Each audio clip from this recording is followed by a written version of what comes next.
ભાજપના આદિવાસી નેતાઓ એવું કહેતા હતા કે હવે ચૈતર વસાવા ક્યારેય બહાર નહીં નીકળી શકે, ચૈતર વસાવાનું રાજકીય જીવન ખતમ થઈ ગયું, હવે ચૈતર વસાવા ક્યારેય ઉભો નહીં થઈ શકે, લોકોનું કામ નહીં કરી શકે, ત્યારે ચૈતરભાઈ ફરીવાર આપણી વચ્ચે ઉપસ્થિત થઈ ગયા છે।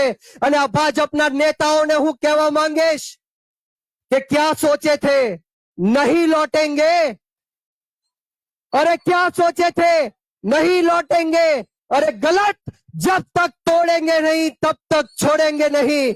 ये आम आदमी पार्टी ना लोको आंदोलननी कोकमांथी जन्मेला लोको छे, गरम तपती भट्टीमांथी निकळेला लोको छीए।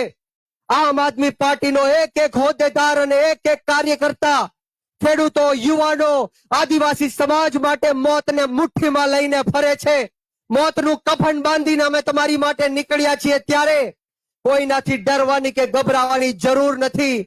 આમ આદમી પાર્ટી આવનારા દિવસોમાં સત્તા પરિવર્તન કરવા માટે જઈ રહી છે, ત્યારે હું યુવાનોને ખાસ કહેવા માંગીશ કે યુવાનો, તમે શહીદ આઝમ સરદાર ભગતસિંહને માનવા વાળા લોકો છો, શહીદ સુખદેવ અને રાજગુરુને માનવા વાળા લોકો છો, અશફાકુલ્લા ખાન, ઠાકુર રોશનસિંહ, રાજેન્દ્ર લહેડી, 18 વર્ષના શહીદ ખુદીરામ બોઝને માનવા વાળા લોકો છો।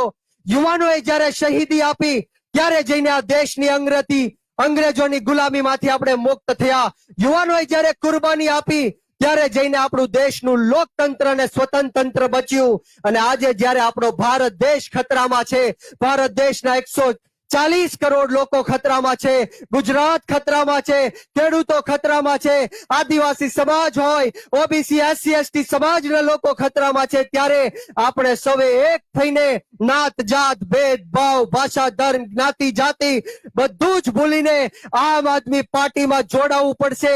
આ એકમાત્ર એવી પાર્ટી છે જે યુવાનોને તક આપે છે। આમ આદમી પાર્ટીમાં જોઈ લો, ચૈતરભાઈ વસાવા યુવા, ગોપાલભાઈ ઇટાલિયા યુવા, હેમંત खवा युवा, मनोज भाई सोरठिया युवा, पायलबेन साकरिया युवा, राजू भाई करपड़ा युवा, प्रवीण भाई राम युवा, आ मात्र ने मात्र युवानोनी पार्टी छे। अने देशनी अंदर जो सत्ता परिवर्तन करवू हशे तो युवानोए आगळ आववू पड़शे।